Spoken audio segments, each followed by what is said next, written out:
आप सभी का स्वागत है आपके अपने चैनल व्रत कथा में। आज हम जानेंगे गोपी गीत को सरल वर्णन और अर्थ के साथ। गोपी गीत श्रीमद् भागवत महापुराण के 10वें स्कंद के रास पंचाध्याय का एक अत्यंत महत्वपूर्ण हिस्सा है। यह विरह गान है जिसे गोपियों ने भगवान श्री कृष्ण के अचानक अंतर्ध्यान हो जाने पर व्याकुल होकर गाया था। गोपी गीत का सार।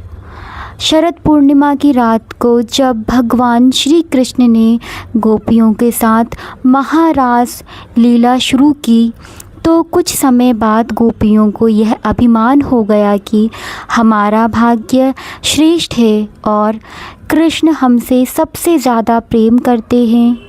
गोपियों को इस बात का अभिमान को तोड़ने और उन्हें यह बताने के लिए कि सच्चे प्रेम में अभिमान का कोई जगह नहीं होती, भगवान श्री कृष्ण अचानक अंतर्ध्यान हो गए।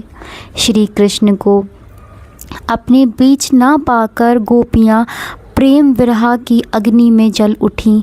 वे रोने लगीं, श्री कृष्ण की लीलाओं का अनुसरण करने लगीं और वन वन में उन्हें ढूंढने लगीं। जब वे उन्हें कहीं नहीं मिले तो वे सब मिलकर यमुना जी के किनारे बैठ गईं और एक स्वर में अपने हृदय की वेदना और श्री कृष्ण के प्रति अपने अनन्य प्रेम को व्यक्त करते हुए जो गीत गाया वह गोपी गीत कहलाता है। यह गोपी गीत गोपियों के अनन्य प्रेम, समर्पण और तीव्र विरह वेदना की पराकाष्ठा है। इसमें वे श्री कृष्ण से वापस आने की प्रार्थना करती हैं, उन्हें याद करती हैं और अपने दुख को दूर करने के लिए निवेदन करती हैं। गोपी गीत केवल एक गीत नहीं, यह आत्मा की पुकार है। जब गोपियों ने कृष्ण को ना पाकर व्याकुलता में ये श्लोक गाए तो उनकी प्रेम की पराकाष्ठा जगत को दिखाई गई।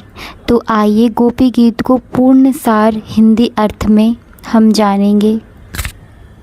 यह गोपी गीत जिसे सुनकर आपकी आंखें भर आएंगी। इस अमृतत्व गोपी गीत को पूरा सुने। तो आइए गोपी गीत का श्रवण करते हैं अत्यंत भावना के साथ। गोपी गीत का पहला श्लोक। जयते तेऽधिकं जन्मना ब्रजः। हिंदी अनुवाद। आपके जन्म से यह ब्रज भूमि अत्यंत महिमामयी हो गई है। श्रयति इंदिरा शाश्वद्राहि। साक्षात लक्ष्मी जी भी यहाँ सदा निवास करती हैं। दयति दृश्यता दीक्षुदावका त्वयि घृतसवा स्त्वा विचन्ति ते। हे प्यारे, आपकी दासी हम गोपियाँ जिनके प्राण आप में ही बसते हैं, आपको चारों दिशाओं में ढूंढ रही हैं, हमें दर्शन दीजिए। दूसरा श्लोक। शरद दर्शये साधु जात सत सरस ज्योदरा श्रीमुषा दृशा। आपका मुख शरद ऋतु के कमल के समान सुंदर है और आपकी कृपा दृष्टि कमल की शोभा भी चुराने वाली है। सूरथ नाथ दे अशुल्क दासी का वरद निधन तो नेह किम वधा। हे प्रेम के स्वामी, हम तो बिना मोल की आपकी दासियां हैं। हे वरदायक, हमें ना देखकर मारना क्या वध नहीं है। विषय जलाद्या व्यालराक्षसा वर्षमारुतादा वेद्युताग्निता। आपने हमें विषैले जल से, कालीय नाग जैसे राक्षस से, मूषलधार वर्षा और आंधी से, दावानल जंगल की आग से बचाया। वृषभयात्मा विश्वतो भयात् साधूयमस्मदा व्यापयासित। और वृषभासुर आदि राक्षसों से तथा संसार के सभी भयों से बार बार बचाया। न खलु गोपिका नंदनो भवन अखिल देहिना मंतरात्म। वास्तव में आप अकेले गोपी पुत्र नंदलाल नहीं, आप तो सभी देहधारियों के हृदय के साक्षी और अंतरात्मा हैं। विखन सारथी तो विश्वगुप्तये सखे उदेवना साध्वतम कुले। आप तो सभी देहधारियों के देह हृदय साक्षी और अंतरात्मा हैं। आप ब्रह्मा जी की प्रार्थना पर विश्व की रक्षा के लिए सतत्वों यानी यादवों के कुल में प्रकट हुए। हे सखा, युषा संस्रते भर्यत् करसरोरुहं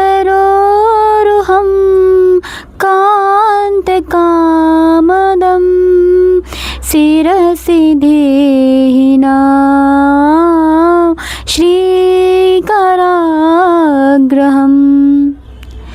हे विष्णु वंश के शिरोमणि, जो लोग संसार के भय से आपके चरणों की शरण लेते हैं, आप उन्हें अभय दान देते हैं। हे प्रियतम, हमारा मनोरथ पूर्ण करने वाला, लक्ष्मी जी का हाथ थामने वाला, आप ना वह कमल जैसा हाथ हमारे सिर पर रखिए। व्रज जनार्तिहं वीरयोषितं निज जनास्मया ध्वासना स्मृता। भज सखे भवा किं करे स्मनो जलरुहाननं चारुदर्शयम्। हे ब्रजवासियों के दुख दूर करने वाले वीर, आप अपने भक्तों के अभिमान को नष्ट करने वाली मुस्कान वाले हैं। हे सखा, आपकी दासी हुई हम पर कृपा कीजिए, हमें अपना सुंदर कमल जैसा मुख दिखाइए। प्रणतदेहिनं पापकर्षणं तृणाचरगुणं श्रीनिकेतनं फणिफणार्पितं ते पदाबुजं केणुकुचेशुनं कृन्दहृदयक्षयम्।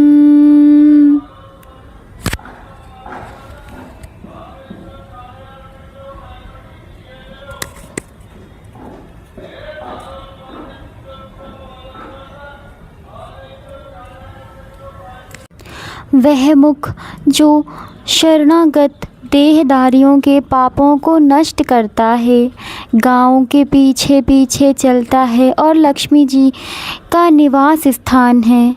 नाक के फण पर रखा गया आपका वह चरण कमल हमारे स्तनों पर रखिए और हमारे हृदय की काम पीड़ा को दूर कीजिए।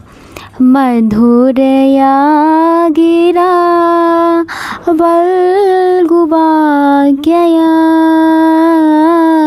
बुध मनो गया पोष्करीक्षणा स्वनकृतामापि त्वमारहमश्रिता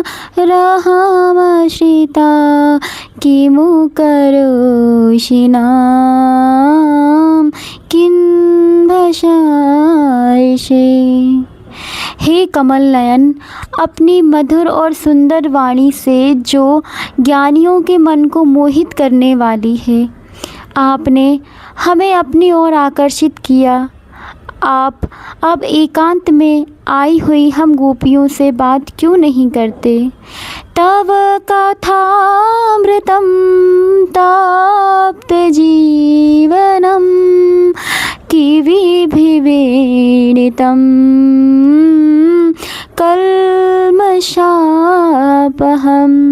श्रवणमङ्गलं श्रीमदाततं ब्रुवि गुणन्तते भूरिदा जना। आपकी लीला कथा का अमृत विरह से जलाते हुए लोगों को जीवन देता है, कवियों द्वारा प्रशंसित है और पापों को नष्ट करता है। यह कथा सुनने से मंगलकारी और अत्यंत मधुर है। इस पृथ्वी पर जो इसका गान करते हैं वे ही सबसे बड़े दानी हैं। प्रहसितं प्रिये प्रेम वीक्षणं विहरणं च ते ध्यानमङ्गलं रहसि संविदो या हृदयस्पृशः कुहकनो मना शोभयन्तिः। हे प्रिय, आपकी हंसी, प्रेम भरी चितवन और लीलाएं ध्यान करने वालों के लिए भी मंगलकारी है। एकांत में अपने जो हृदय को छूने वाली बातें की थीं, हे छलिया, वे अब हमारे मन को और भी व्याकुल कर रही है। कति न ते भवा किंकरिष्मनो नलिन सुंदरम नाथ ते पदम रमणम गोकुले किं नुमानसे मनसि न स्मरा वीरयच्छसि। हे नाथ, कितने ही जन्म से हम आपकी दासियां हैं। आपका कमल जैसा सुंदर चरण। हे वीर, हमें गोकुल में छोड़कर आप क्या सोचते हैं? आप हमारे मन में विरह की आग क्यों जला रहे हैं? चलसि यदोज चरयन् पशुन् नलिन सुंदरम नाथ ते पदम शीलातेणाकुर शीदतीतीनं कलिलनं त मनं कांत गच्छति।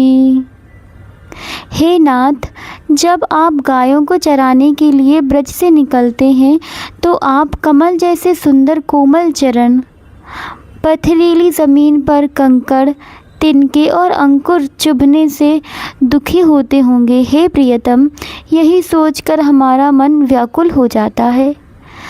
प्राणतकामदं पद्मजार्चितं धरणिमण्डनं ध्यायामपदे चरणपङ्कजं शान्तमं च ते रमण न स्तनेष्व पार्ययाधिहम्। आपके चरण कमल शरणागतों के मनोरथ पूर्ण करते हैं। ब्रह्मा जी ने भी इनकी पूजा की ही है। ये पृथ्वी का आभूषण और विपत्ति में ध्यान करने योग्य है। हे आनंद देने वाले, दुख हारने वाले, अपना वह कल्याणकारी चरण कमल हमारे वक्ष स्थल पर रखिए। सूरते वर्धनम शोकनाशनम ईश्वरितवैरुणा शोष्ठचुम्बितम् इतरराग विस्मरणं नृणा वितरवीर नस्ते धरामृतम्। आपके धरामृत से मिलने की लालसा बढ़ती रहती है। यह श्लोक को नष्ट करता है और इसे आपकी बजती हुई बांसुरी भली भांति चुपती रहती है। हे वीर, यह अमृत धरा अमृत मनुष्यों को अन्य सभी आसक्तियों को भुला देता है। हमें अपना वही धरा अमृत पान कराएं। अटते यद भवन कानन दृढ़ युगायते त्वामपश्यतं कुटिल कुन्तलं श्रीमुखं च ते जडयुदीक्षता पक्ष्मकृददृशम्। जब आप दिन में जंगल में चले जाते हैं तो आपको ना देखने से हमारे लिए एक पल भी एक युग के समान हो जाता है। और जब हम आपके घुंघराले बालों को, सुंदर मुख को देखती हैं, तब पलके झपकने वाले को भी मूर्ख जड़ मानती हैं। दिन परीक्षये नीलकुन्तले वनरुहाननं विभ्रदाव्रतं घनराजास्वलं दर्शनं मुहुरं मनसि न स्मर वीरयक्षसि।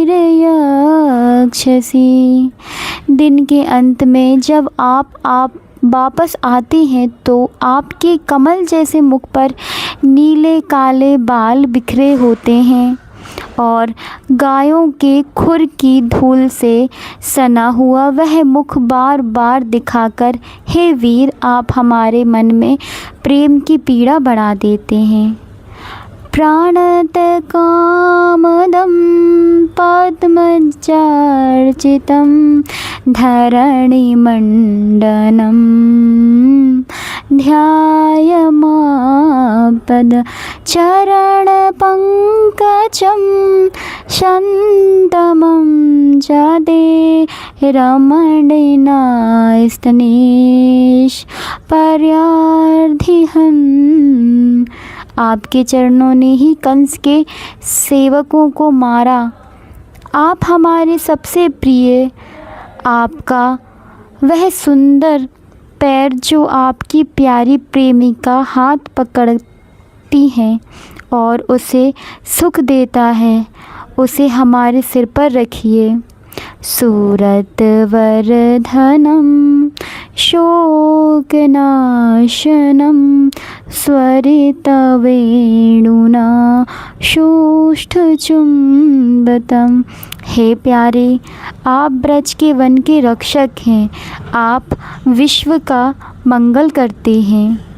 एतर राग विस्मरण निर्णमं वितरम वीरे नस्ते धरामृतम्।